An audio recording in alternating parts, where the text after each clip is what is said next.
All right, so this is my reflection about my interview that I did with both Dylan and Shay. So to kind of dive into who those two are, Dylan is actually my first cousin, and then Shay is one of his better friends. And like I said at the beginning of the interview, both of those dudes are multi-sport athletes at Ravenna High School, and both of those dudes are 10th graders. And then I felt like those dudes were good to interview because I think they really kind of represent a large population of the kids at Ravenna and how they think. And then they're also both comfortable with me. And I knew they'd both be willing to kind of talk about some of the things that they were thinking about. So moving into how they kind of analyzed it.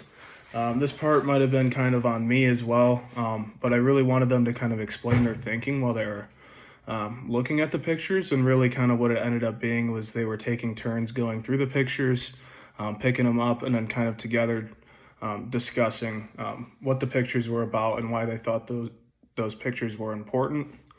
And then I also probably would have had them hone in on the four a little bit differently if I could do it again. I would probably have them look through everything first, just kind of doing a quick peek, a quick glance at everything, and reading them, and then together going through them again, making one, group of about 10, and then working it down to about four for most important. Let's see. They definitely knew, for the most part, most of the historical events that they were talking about. They had seen most of the pictures and were kind of able to describe why they thought they were important.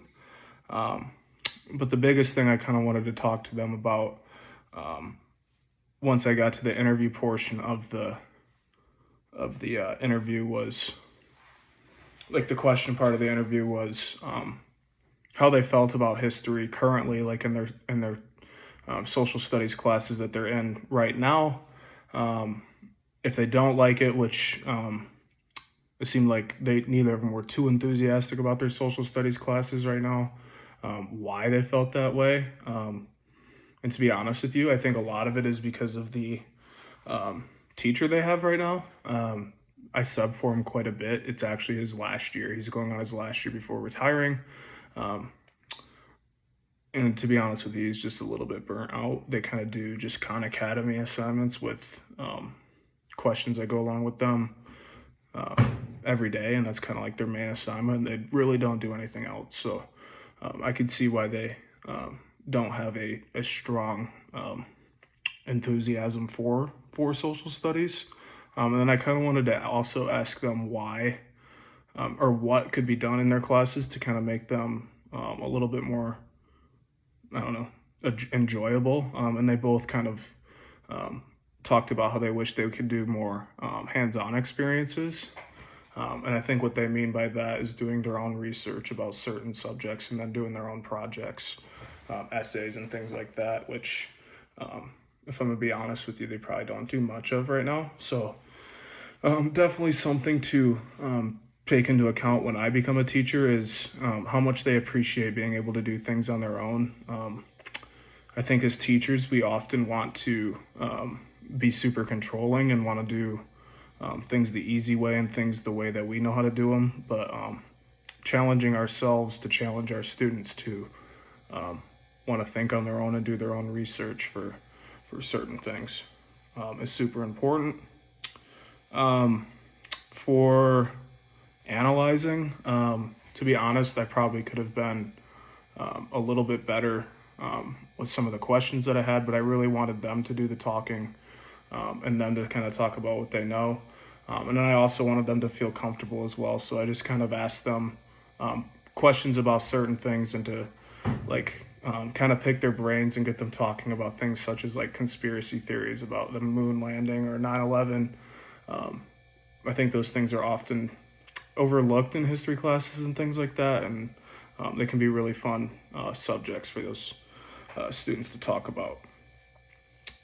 I didn't ask every question from the interview, like questions part, because the photo activity ended up taking a little bit longer than I expected. But what I was happy about with that activity is that they did explain what they were seeing in each of the pictures.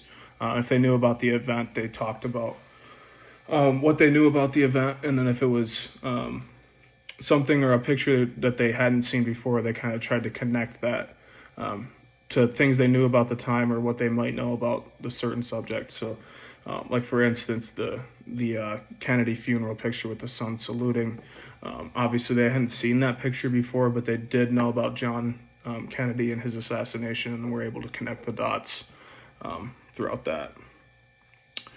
So when I'm teaching in the future, the biggest thing for me is to keep it fun and interesting.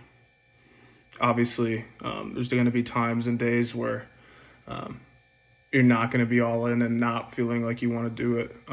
But making sure that you're excited about the material kind of gets them excited about the material as well.